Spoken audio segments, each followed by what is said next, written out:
G'day, how you doing? It's my punt with a very sad propeller that needs to be replaced because it's been smashed that many times because some idiot ran it out of stones. As you can see, I've got a bit of rope on board, an Aaron sweater, and a few other bits and pieces because today I'm heading down to the houseboat because I am not leaving it in the channel anymore after almost losing it the other day. Why is it in the channel anyway? Some of you may ask yourself. Why have I got a great big fucking house floating in the middle of the channel? Well, pretty much the council, and no disrespect or anything to them, insisted upon I put it there. The harbour master said, mate, you've got to shift it from where it was, and it wasn't his fault. He was put under pressure.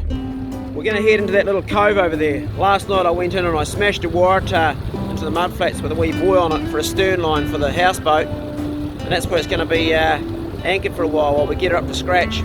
Look at this place. Beautiful. See a fish up the end there. I'm sure the odd stingray comes up here and also flounder. You can see the little buoy I put in the water. We're just starting to churn a bit of mud now. I've got this motor on half draft, so I'm going to get it up because I'll be clogging up my impeller with shit. I put this little buoy in last night, so I've moored up to my stern line buoy. There's a wire trail on the ground here. Got a couple of ropes. Going to put one there and one on that tree over there, and they'll be already tied to when I bring the boat up. It'll be easier. Hey, check this out. See this top I'm wearing? That's the original flat bottom floozy staff shirt that the people operating the ferry before it got turned to a houseboat used to wear.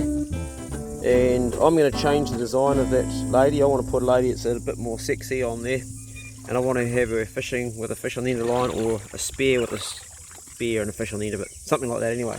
Give me your thoughts what you reckon would be cool for a new logo, because she's outdated.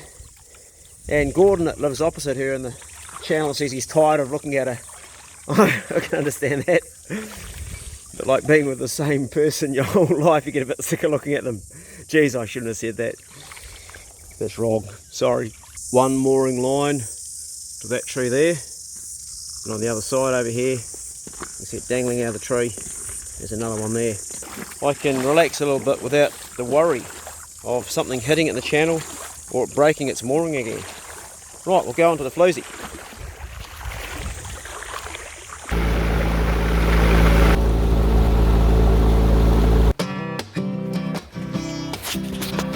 Welcome aboard the houseboat, the flat bottom floozy. This is going to be her last day out in this place for a while. So we now know what caused the accident. And there's the culprit over there. It's not his fault though, it was the wake. As she went past, she created quite a big wake, and with the amount of muscles on the bottom of it and the wear and tear on the front risers that connect to it, it was too much. They've been on there for a lot of years. The real fault was me. I should have checked those more than I did. I just assumed that they would hold on, the crimps would hold, because they've been there for, always been fine. And that was the day I decided to give up. I was on board it, so it wasn't a log hitting. And the reason I know this is that my father listened to the video very carefully, and he's been on board with this a lot, and he knows what it means if you get hit by a log. So the damage that we sustained was this, where the bowsprit went through the front here, and I put a bit of tape over it, and as you can see it smashed the steering column. I was incredibly lucky because the bowsprit came through here, and I was standing right here, and this wall was behind me, but it hit me in the hip, so I was at the wheel, smacked me there. I didn't expect it to come through, and it pushed me out to about here, and then it stopped. So I had plenty of space, so I couldn't get jammed up. And the other injury that the boat sustained was the top where the bar hit, so she smashed there, which I've now taped over, and there. So a bit of work, repair work to do, but nothing I can't do myself. Thankfully nobody else was hurt and nobody else's boat was damaged. So the blue boat I hit, I've been trying to get hold of the guy and just to check that his mooring cleats are okay and his mooring's alright, because it did take a bit of weight, but from what I've seen there's nothing on, not even a scratch. There's a mark down the side of his bow, but that was there before. I'm pretty sure that's not off my boat, and if it was, I'd pay to get that painted and tidied up. So that's where we're at. The this is going well. I fixed the mooring up, as you can see now. Before, the mooring was coming from the bottom, now I've got it at the top. That's bloody good, and that's how it should be. Yep, got it tied up beautifully. So just waiting for that tide to drop. In the meantime, I'm going to do some work on one of the engine's gearing because it's not going to reverse gear, so I've got all my gears. Well, the wind's come up. That's a bit of a bugger because this houseboat has a lot of windage. I have fixed the reverse on my starboard motor. One of the things when you're working overside of a boat is always have one of these tied to your tools. I need one for myself, and actually I'm going to lose that one day. Got both my motors running now, just waiting for tide to stay down a bit. Hey, thank you very much for all the people that were concerned about me. I really appreciate that. I didn't suffer anything other than mental stress. I suffered plenty of that because I was on a state of alert, and that's what happens. You get adrenaline and it kicks you and gets your brain going, but I still slept well that night. I'm pretty good at passing the old sleep test. I think we're good to undo that mousing and get ready to cast off. Rightio, we cast off, we're all good. And take a round. You head on down the inlet. Make sure we're all clear for traffic on the side here. Maybe out there. Haven't got great visibility on board. I know, we're sweet as. Rightio.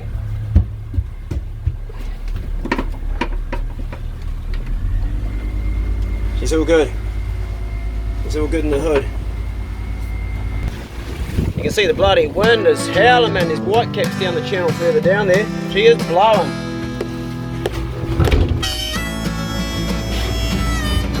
Got a lot of windage, this girl. It's absolutely blowing its tits off in here.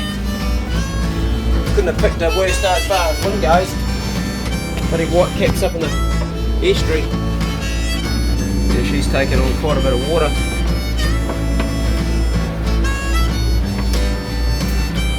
Coming on the front here. It's all going down the side.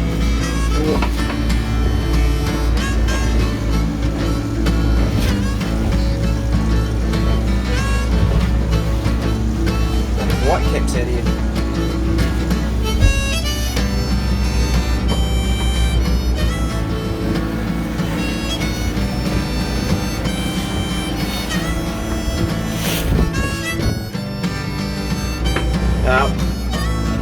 It is what it is. Just have to do the best I can. The wind's going to grab me when I get up in that bay there and swing around, so hopefully we're sweet as. Punching up into the wind. It's not designed for big waves like this. The wind is fair howling in here. As I'm blowing up here, I can see kahawai working, but man, the wind is just blowing me straight up here, so it's going to be interesting to see how we get on with that. Stopping this thing from getting blown down the end. So I'm going to run out of steerage because it gets quite shallow where I want to go. I'm not going to record it, put it down and coming slowly now. Check out my new view at my backyard. This little bay, native bush. There's my stern line down there. I've got a wire tail on the ground. Put that out at low tide. There's kahawai just out here, I saw them before. So what I've got is I've got a stern line going out to that tree over there on that side, and then I've got a stern line going to that tree over there. Isn't this awesome? Such a weight off me, such a relief having it in a place that's secluded and sheltered and not in the bloody channel racing out. Okay, check out the bow line. I've got my main one down there stropped up to that, and I've got another one here onto this big beech tree. So the next job now is to go and see my mate Gordon because this thing here is not working. That's my genset, my generator, and I need that because I need to start working on fixing up this broken area here. I want to replace that, fix that, and also I want to fix the other hole that got punched up the side here, replace that. But I need to have some 240 volt to do that. I'm sweet as, bro. Right, gonna jump on the punt and cruise out. I'll show you a shot at what it looks like from going out too. We'll lock up and tear into it.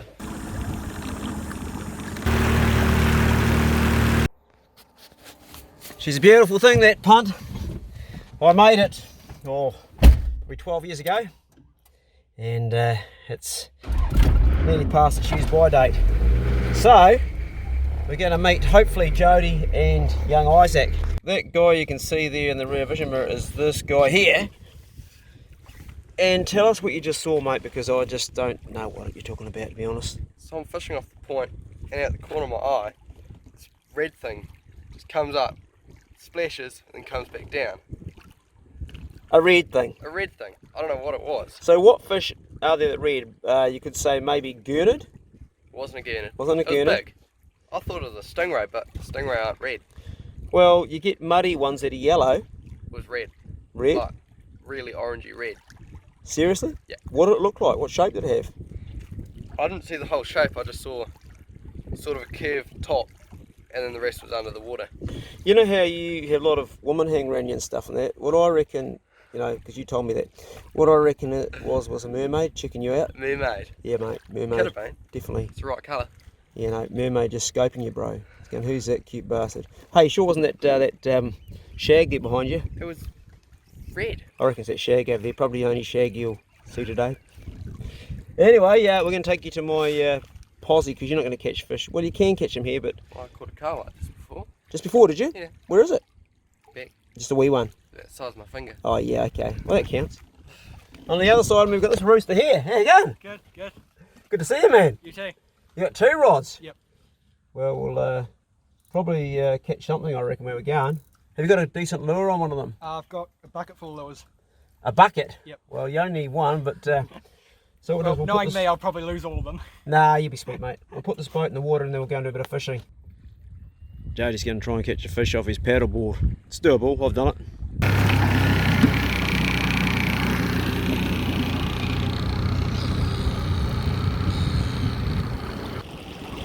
A spare lure, you lost your lure? Oh, I've got you one, I think. Yep. I'll pick you up over there, mate. Yeah, I think it's a grim reaper, I don't know. Someone tell us what that is. So Jody lost a couple of fish, she also lost the lure, so I've given her a fresh one. This is the point I like to come fishing here, it's quite good. The odd little fish raising, or rising.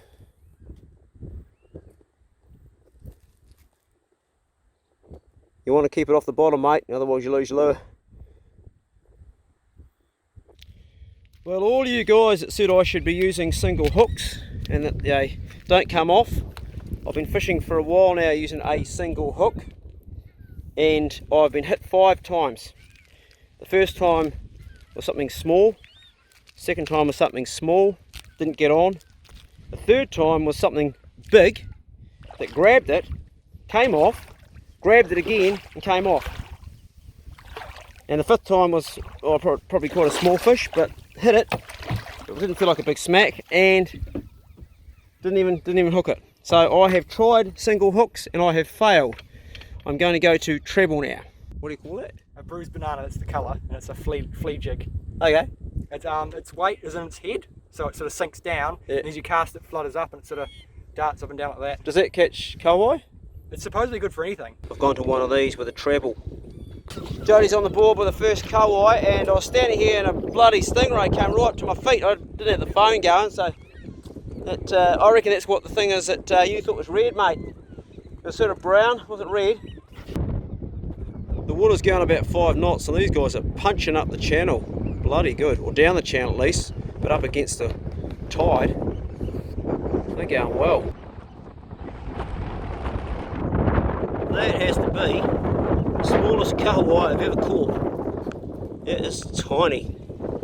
Look at it compared to the lure, just about the same size as the lure. And it went for it, look at the size of it. It's just a baby, right, put him back in the water. He's gone. What a clever bloody construction. So this bloke here, he made his own boat. And it's two parts. I see it's got a rear forecastle that's closed in so you can store stuff. And it's got one in the front forecastle. What's the construction of the side of it? What's that made out of? That's kawaka, which is New Zealand cedar. New Zealand cedar. And it's 6mm thick. And it's edge glued. Righto. And glassed over. I'll tell you what, mate, you're a clever bugger because I've built a boat and they're multiple angles boats, you know. Yes. And if you can build a boat, you can build anything. It's a lot harder building a boat than it's building a house or anything like that. Yes, So. yeah. What gave you the idea of making it in 2 halves like that? just to make it shorter. And to lighter too, isn't it? store.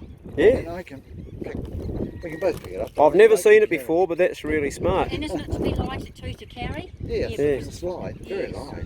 I noticed that you had your wife in the front and you were just sitting and she was doing the paddling. Is that a trick you pull often, is it? Well, obviously you can't see. I know she couldn't see. I see you do all the work there and he was like just sitting back looking for quite a while. That's right. I'd say he's a very smart man. Very smart. Builds the boat, takes his wife out, puts her in the front so she can't see, sits back and just lies back while she does all the work all day. I reckon that's brilliant, man.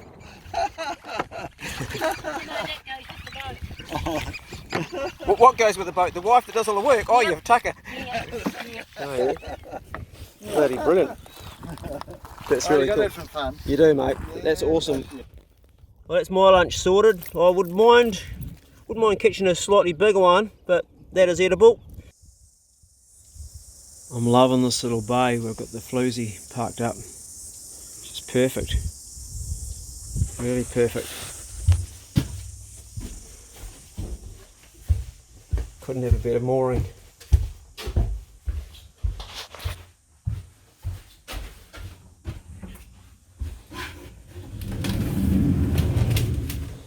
Welcome aboard the houseboat. You haven't been on here before? No, I haven't been on here before. Pretty cool, eh? Yeah, it's quite spacious. Well, this is just one room. There's 2 rooms down there and also the wheelhouse. So I'll make some fish. Geez, we haven't got much for lunch. Our fishing was pretty crap. It's an absolute magic bay to have it moored up in. Much better than what it was. Can you imagine living here? It's pretty good. Nice and sheltered. Yeah. And away from all the other boats around the corner. Yeah, it's good, eh? I've given those a scale. Isaac's up on top of the roof, scrubbing all the seagull shit off it. Just getting the coffee going. We've got Jed's, which I really like, and he's going to have a strong cappuccino. One of these. These come with sugar in them, so I'm not really into them, but a black one of these will be the order of the day, and then fish for lunch.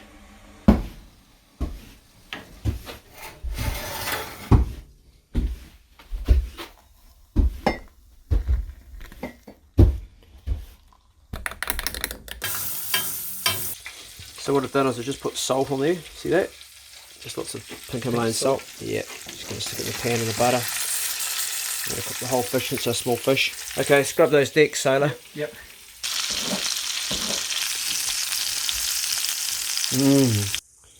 Smells nice.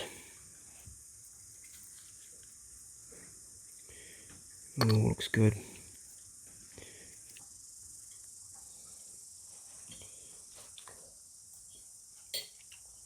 Man, it's good. Tender, eh? Real tender. If you take your sunglasses off, you'll be able to see the fish bones better, mate. There are prescription sunglasses, so probably not. Oh, are they prescription? You can, Yeah. Are they? Yeah. Oh, okay. Do they change this with like the Oh, light? no, I've got prescription glasses. I've got my normal glasses which are in the boat. Are they prescription glasses? Yeah. So you can see better with those? Oh, well then wear them, sorry. I just thought they were normal sunglasses. I'll take them off now anyway, so I can actually see a bit better now. Can you see better? Well, it's lighter but fuzzier. So young Isaac here, he was 16 when he first came to me, and normally we sort of start young guys off a bit younger than that, but he had a pacemaker put in when he was 15 or 14? 15. 15. And I took him out in the forestry with some pig dogs, and with me he got his very first pig, was it? Yes, yep, this big. Yep. And then a year later I took him and his dad out again, his dad Murray, and he caught his second pig. Yep. So he's doing really well. Twice as big as the first one. It was, yeah. But the first one was a struggle for you to get out, remember? But you did. It was indeed. Yeah, you didn't want to even stick it to begin with, and then you jumped in, but you made it happen. It's interesting because his dad was also a hunter, Murray, a good bloke, and he really supports Isaac like he's a top father. Fair comment about your dad. Absolutely, absolutely. But he struggled when I took him hunting the first time him and I went out because he was a wee bit overweight. And he's got bung knees and ankles as well. Yep. Yep, that doesn't help. Yeah, I know what that's like. I've got bunged ankle too. But he actually, I told him about the keto diet, and he was I think it's fair to say he's pretty sceptical at first, wasn't he? Absolutely. He thought I was talking shit, and I could tell when I was telling him, but in fairness to him, and he's one of those guys, he's got quite an open mind, your dad, eh? Absolutely. So he actually did his own investigation, his own due diligence, and he's now on that diet, is that right? He's doing intermittent fasting and just Okay. sort of cut down the carbs and things. Okay, great, so he's doing intermittent fasting. Has he lost weight though? He has, yeah. How old are you now, mate? 19. 19. And how's the pacemaker going? Good. Still here, still with us? Yep. And you're working at hunting and fishing shop now? Yep. And you're getting a mouthful of bones while you're eating, yeah? Yes. Yeah. You just eat them carefully. Tastes good though, doesn't it? Yeah, it's good. Real good. Yep.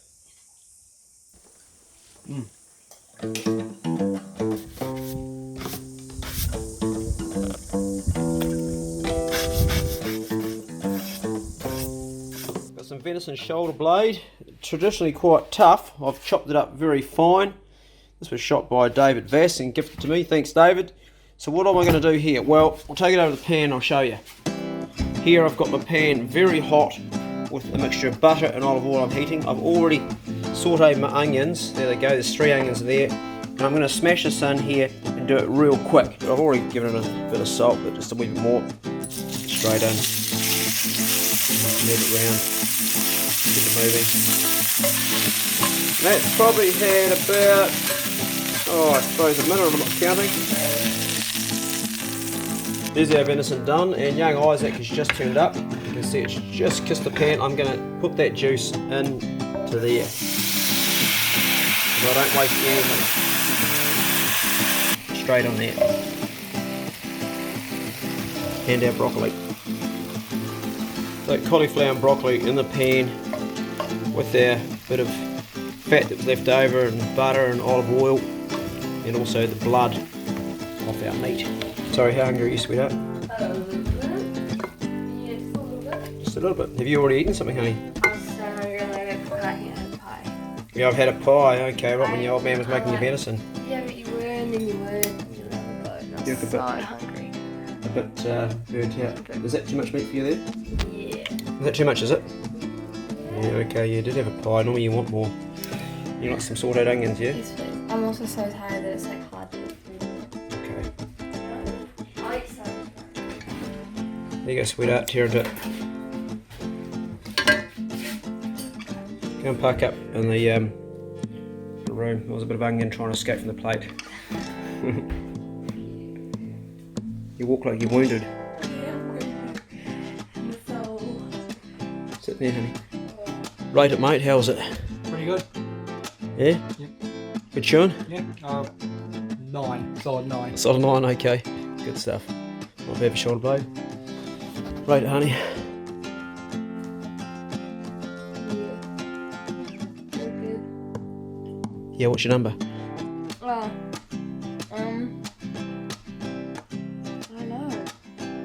Yeah, you're wasted. You're wasted on too much kayaking. Yeah.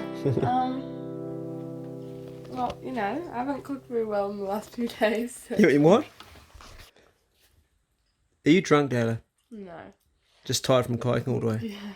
You look like you're stoned. Sweetheart. What's going on? I'm so tired. You're so tired. Have you had 2 days of kayaking? 4. Oh, hell.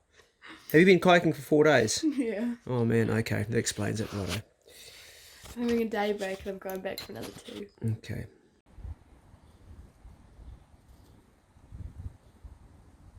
It's still alive. Oh no, it's bleeding. Oh, is it bleeding, is it? Is it bleeding? Yeah, there's blood on here. Oh, yeah, no, it's not gonna, won't make it. It's bleeding. Yeah, they pierced it too hard. It can move, like it can walk though. It's a bit stuffed. It's a tucker for a hawk. Very camouflage, aren't they? You can hardly see it in the ground. Can you start walking, mate? There you go. Oh shit, it's a bit wonky. Yeah, but it can run. He's off. I don't really know where it's going, eh? No, he's on a mission to live. He's actually a lot better than we thought he was.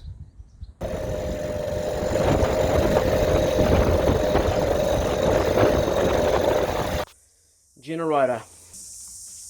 ignition, run.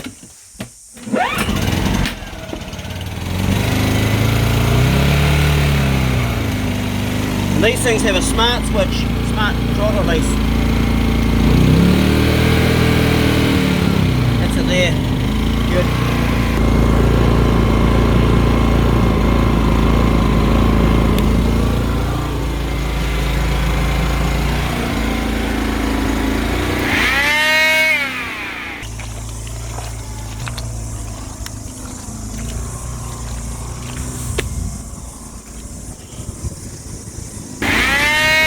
So one of the challenges is that you can't see where the bloody nails are, but I think we got it. Yeah, we got it. Tide comes in pretty fast around here. So what we've done is we've just done these cuts and we're tackling one piece at a time. You can see the colour of the glue, the red.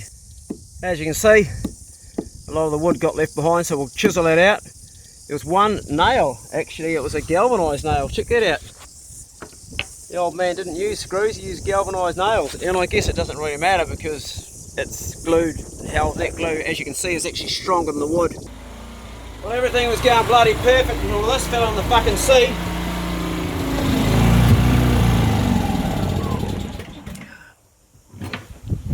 Had it sitting on the window here in between taking bits out. In the sea, electricity and water don't mix, sparks flying.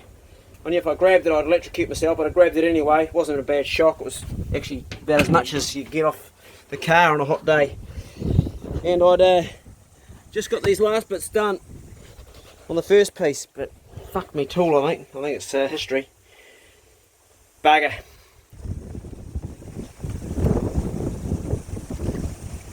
I reckon that one there's nailed in.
Blowing the tits off out there, I got totally soaked, eh? It's quite secluded, quite sheltered.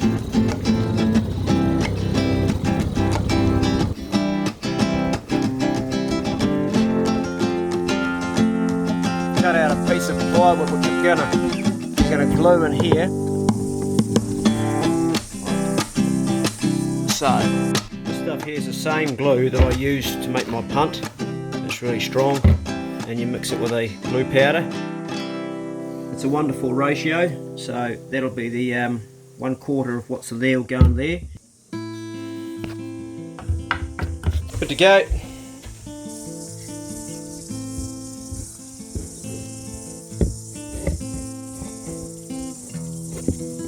Go down, and then it's going to come up all over my hand. Great. Tidy up before it starts to go off. Good. Top, bottom in. 24 hours and we can put a plate over that. So while while it's all drying, I'm going to start on the next job, which is this one here. And we're not getting any rain tonight, so I can take the duct tape off. This is the bigger hole of the tube, just to keep moisture out. And not such a difficult job as it looks, because you can see the framing on the side here, even though it's been smashed. You can see this piece here, and you can see this piece over here. So I've got an area I can work, whereas the other one up here I had to guess all the where the frames was and sort of do it in sections. The question's going to be is, after dropping my special tool in the sea, my electric tool that sparks shit everywhere, does it still go? Let's test it out. It's kind of funny feeling it's rooted. If it is, it's $200 and I'll have to go and buy another one tomorrow. I really don't fancy my chances, but we'll give it a crack. Fire up the generator and see what happens. This may not be very good. Okay, she's gonna go. Woo!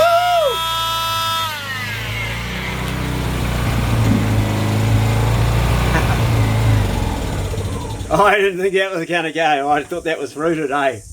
That fell in the sea today, and there was sparks going everywhere, and steam and shit, and I got I got a shock off it, and I thought, nah, that's shorted and it goes. It's because it's a real hot day, so as soon as it happened, I pulled the plug out, and then I hung it up, and it's dried off, so that's really awesome. Right, we can chop some more timber out. Bloody good. Day 3 of working on the boat. Young Isaac's being employed by me to get all the shit off the top. As you can see, I'm slowly chiseling away at this because it's glued. It's really hard to take off. It's all glued. She's built really well. And then there's lots of little cuts, and then the old hammer and chisel.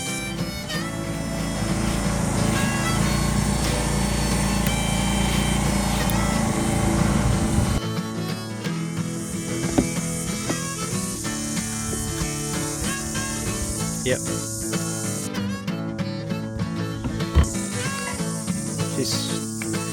Fits them perfect. Next thing is to make it some fairing and fill the gap, but I've got to give a light sand around the outside first, but that's nice and flush. It's good.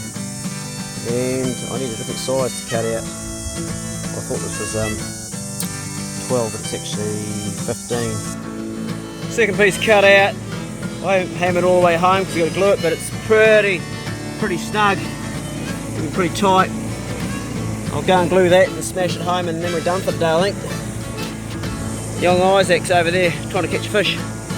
Got a helicopter and an aircraft fixed wing heading the same direction over the house. And this weather, man, first thing goes to my mind is there a fire somewhere.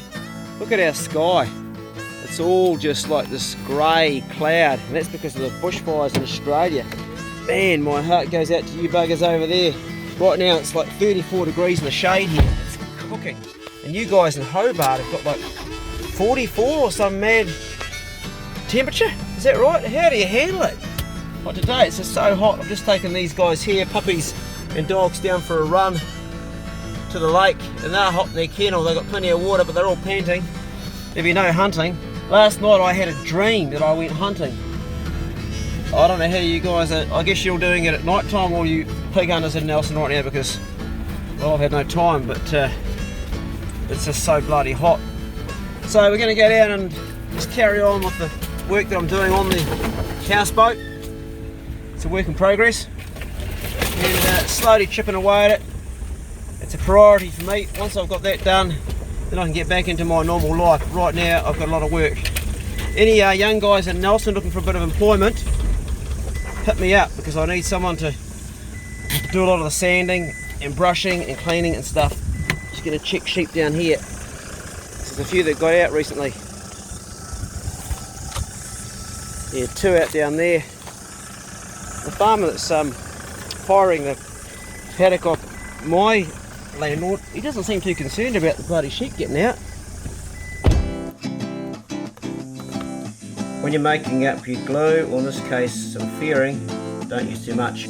It's a 4:1 epoxy resin, so I'm going to put about a quarter of what I've just done there. I'm just guessing it's pretty hot, that's enough, I'd say. A wee trick my father taught me when mixing fiberglass is always spread it wide, don't let it sit in a big pile. spread her out. That way it doesn't go off so fast. Although this stuff doesn't go too fast anyway, but the wider you spread it, the more time you've got. A bit of black sheen doesn't really matter anyway. It doesn't come off like spreader. I'm going to put some fairing powder on that now.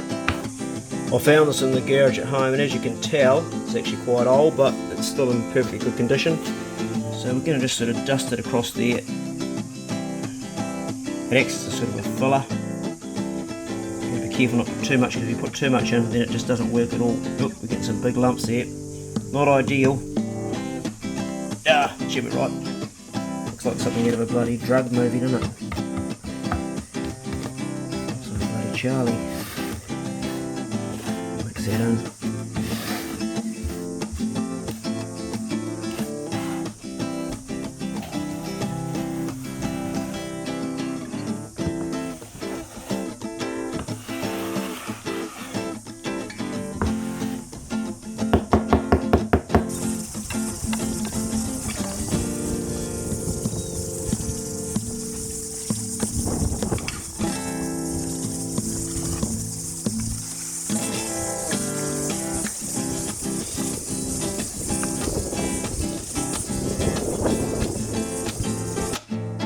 I've been out here for most of the day. Well, actually it's not true, I went home twice to run dogs, once in the morning, once at lunchtime. And I just love being here. I mean, why would you not? Check it out. Just an awesome spot, isn't it? And this is when the tide's out, it's mud. But it's so tranquil, and all the native bush around. Bit of rubbish over there I need to pick up. It's not mine, but I'll pick it up anyway, because I like to keep the place clean. Just a magic spot. So that was my first clip since the collision. I didn't post the other one public to be continued because there was people in it that I didn't get their permission to film, and also I didn't want to post it up straight away because I wanted some time to process what had happened and make sure I got my facts right. As you know now what the facts were, I've told you in this video. So I hope you enjoyed it. Good luck in your own world if you are repairing something that's broken as well, whether it's your car, whether it's your fingernail, whether it's a broken relationship. It's a broken anything. That's what we do in life. We create and we break. Yes, we build and we destroy. It's the nature of us humans, isn't it? Hope you did enjoy the clip. Be good. If you can't be good, then be careful. See you later.